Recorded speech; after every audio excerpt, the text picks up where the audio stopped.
A paz de Deus, meus irmãos, a paz do Senhor Jesus, tudo bem com os irmãos? Sou vosso irmão em Cristo, irmão Lorival, ancião da comunidade. E só nesse momento aqui, irmão, para o bate-papo cristão, né? Eu peço aos irmãos que se inscrevam nesse canal e também baixem nosso aplicativo da rádio, Play Store, digite lá Rádio Comunidade Cristã no Brasil. Ajude a compartilhar esse canal do YouTube. Amados irmãos, vamos ao bate-papo cristão. Eu, na verdade, meu irmão, gostaria de ler um pouquinho de uma passagem bíblica e vou fazer algum comentário, mas deixarei esse comentário sem uma definição. De certo modo, eu colocarei a minha opinião, sim, né? É claro, né? Temos que ter opiniões sobre certos assuntos.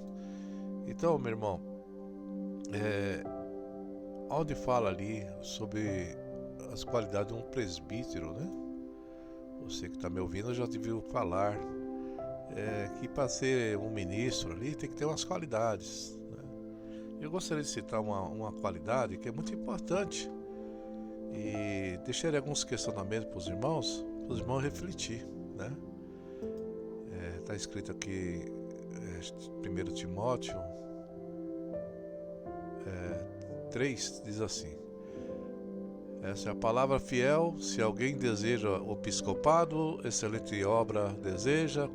Convém, pois, que o bispo, né, seja irrepreensível, marido de uma só mulher, vigilante, sóbrio, honesto, hospitaleiro, apto para ensinar. Aí diz aqui: não dado ao vinho, não espancador, não cobiçoso, nem própria ganância, mas moderado, não contencioso, não avarento, né?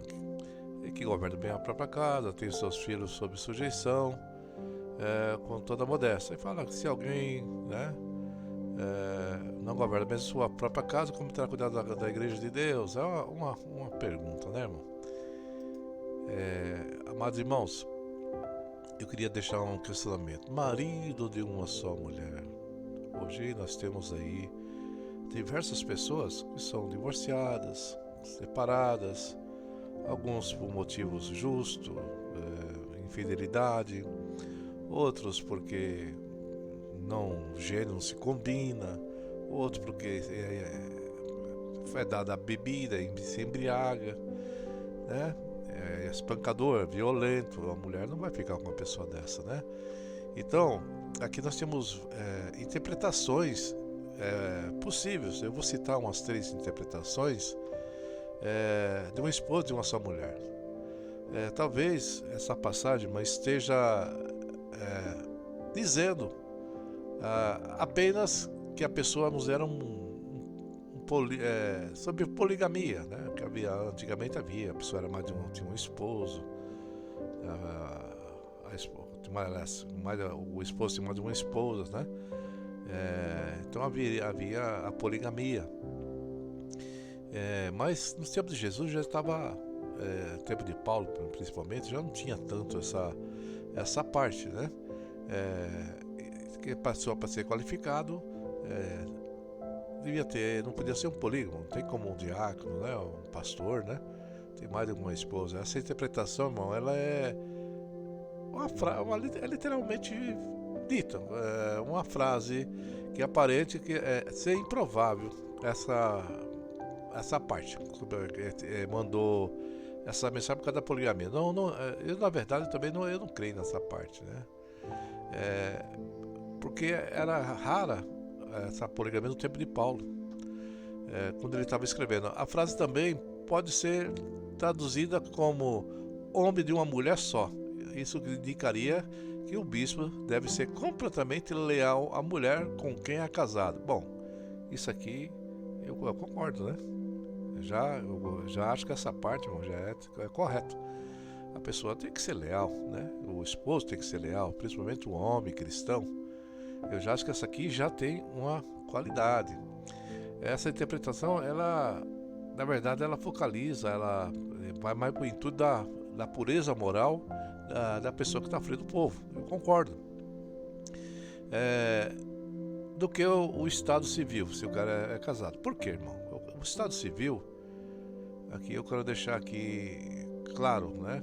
Eu vou explicar esse Estado Civil. Essa frase também, ela pode estar declarando que para ser um pastor, um presbítero, um diácono, um homem só pode ter sido casado uma vez, com exceção do caso de um viúvo que se casou de novo, né? Porque a Bíblia fala, tá? O dia da mulher até que a morte se separe. O Estado Civil, irmão, não existia na época dos apóstolos. A cerimônia, os ritos de casamento da época era diferente de hoje. Por exemplo, aqui no nosso país, aqui, né? Você que mora no Brasil, o casamento civil ele foi instituído no nosso país, segundo consta aí, você pode pesquisar, se não me engano, no ano de 1890, na Proclamação da República, foi instituído aí o casamento civil. Por quê? O nosso país era um país religioso, né? Católico, romano, e quem fazia casamento antigamente eram os padres. Então os crentes não tinham casamento, não podia casar na igreja católica. Então os casamentos dos crentes não tinham uma prática nem na católica romana, nem o civil, porque não existia. Mas depois surgiu os contratos cíveis, né? Esse aí de comunhão, de bens, né? Esse é o casamento que nós usamos e que nós consideramos como casamento, né? Biblicamente, casamento, em certo termo, é aquilo lá: deixará o homem a casa do seu pai e sua mãe e se unirá à mulher, né? Os dois serão só um só corpo, uma só carne, né? Então, Paulo também se refere também, não se unir com o corpo da meretriz, porque é o templo de Deus, que contamina o templo de Deus. Então, essa parte aí é bem claro. Quando Jacó trabalhou pela esposa e o sogro lá, Labão, colocou a filha, né, a mais velha lá, né, quando ele se deitou com ela, no dia de manhã ele percebeu que não era a mulher do seu coração. Aí o sogro falou: trabalha por mais um tempo e eu vou te dar outra como esposa, né? Então o casamento é a união de corpos, né? Então o cristão não pode ter essas uniões aí à torta direita, porque, irmão, está unindo o corpo, né? Um só corpo, só carne. A própria lei, irmão, ela institui que o casamento só é consumado depois que tem a união, né, de corpos, né? Havia as regras também sobre virginidade, mas isso aí não são Velho Testamento. Mas hoje, assim, o casamento tem que ser consumado, né? E ele é consumado nessa parte. Então o casamento, ele é consumado com a união, né? Com o relacionamento. Nós cristãos adotamos hoje o casamento civil, né? Que foi instituído em 1890. Antes disso aí não existia. Como é que seria que casava lá, né? Juntava as famílias, reunia, fazia uma cerimônia, o pastor fazia uma oração e falava: e agora, né? Estão casados e, né? Se dedicava ao outro, pronto, estava casado. Antigamente, aqui no Brasil mesmo, às vezes um moço ia gostar de uma moça, queria ir a moça em casamento, o pai não aceitava. No Nordeste, que vocês souberem, tinha um negócio de roubar a moça, né? Porque o cara passava, roubava a moça. Aí o pai queria que casasse de qualquer jeito, porque a moça foi roubada, né?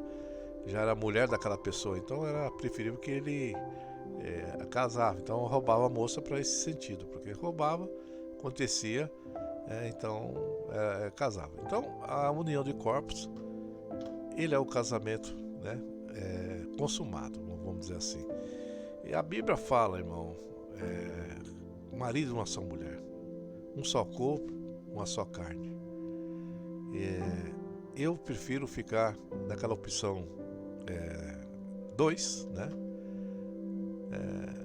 Fiel no costume moral, a sua esposa, a sua companheira, no seu relacionamento, e acompanhar hoje o que é o casamento, que é a parte civil, né? Porque às vezes, irmão, a parte civil também não quer dizer que a pessoa está casada, né? Porque quando são casados e não tem responsabilidades, né? Tem um papel escrito, que é marido daquela mulher, que é a esposa daquele homem, mas os dois não são fiéis, são promíscuos, às vezes se traem mutuamente, né? E não há um respeito. E às vezes muitos ignoram pessoas que talvez ainda não têm um contrato civil, mas é respeitoso. O marido a companheira e o companheiro respeitosos, né? Então devemos ter prudência nessa parte, né? E sempre que eu encontrar pessoas cristãs dessa maneira, aconselho de uma forma, na minha opinião, né, irmão, mais educada, para que aquela pessoa faça aquele contrato de casamento, né? Que chamamos casamento, que é o contrato civil. Então eu li essa parte aqui, irmão, do bate-papo cristão, para você ver como que era a dificuldade antigamente, né? Como as pessoas tinham dificuldade, o casamento civil não existia, entendeu? Então, meu irmão, minha irmã, a palavra de Deus diz assim, lá na primeira parte, que fala, que a qualificação de um pastor, de um presbítero, um diácono, né? Que ele seja irrepreensível. Se a pessoa é divorciada, aí, irmão, já cria um problema, porque ele é divorciado, né? O divórcio no novo casamento, ele resulta em, vamos dizer assim, em um testemunho pobre para o diácono, para o pastor, né? Ele perde um pouco da credibilidade do povo, né? Para aquele homem que está à frente da comunidade. Muitos talvez não se importaria com isso, conhecendo a vida do pastor, os problemas que ele passou, mas quem ouve falar, ele já foi casado com aquela, separou, aí tem que dar explicação por que ele separou, né? Então, meu irmão, é o que eu estou falando para você, né? Eu creio que um casamento de respeito, com moralidade, e casado não seria o adequado, né? Por isso que eu falei dessa parte aí. O pastor, o presbítero, ele era um homem igual a nós, né? A todos, né? Só que como ele está numa parte principal, exige além, da vez, até do que ele possa dar. Mas faz parte do cargo, né, irmão? Faz parte do ofício, né? Então devemos orar pela vida daquelas pessoas que estão à nossa frente, pessoas que estão na liderança, para que tudo corra bem, que haja amor na esposa, no esposo, que eles se compartilhem na vida secular, né? Respeitando um ao outro, né? E respeitando a palavra, respeitando a igreja, né? Muito bem, muito bonito a gente ver os líderes da igreja que possam estar acompanhados com suas esposas, que não há problema nenhum. E isso dá credibilidade às famílias cristãs, né? Mas eu sei que tem alguns que, infelizmente, né, surgem problemas, né? E às vezes surge o divórcio, como o próprio Jesus falou, né? Por causa da dureza do vosso coração e permitisse lá de Moisés fazer a carta de divórcio, né? Irmãos, não estamos aqui para julgar e condenar ninguém. Mas o meu intuito aqui é mostrar, irmão, não devemos ter esse pressentimento, porque aquilo que nós chamamos de casamento, que é o civil, surgiu em 1890, nunca existiu, né, nesse país. O casamento era feito pela Igreja Católica. Aquilo que muitos entendem de casamento é deixar a casa do pai e sua mãe e se unir à mulher. Se deitou com outro, está casado, né? Mas nós entendemos que ali seria um relacionamento de ajuntado, né? Mas o divórcio sempre teve no meio, no passado, né? Sempre existiu o divórcio, carta de divórcio, e a gente vê até aquela mulher samaritana mesmo, né? Jesus questionando ela, fala, não, mulher, chama o teu marido, né? Ela fala, não tenho marido, não. Dissesse bem, mulher, tivesse 5 maridos, né? E o que está com você não é teu, né? Então você vê como, para Deus, para Jesus, não é nada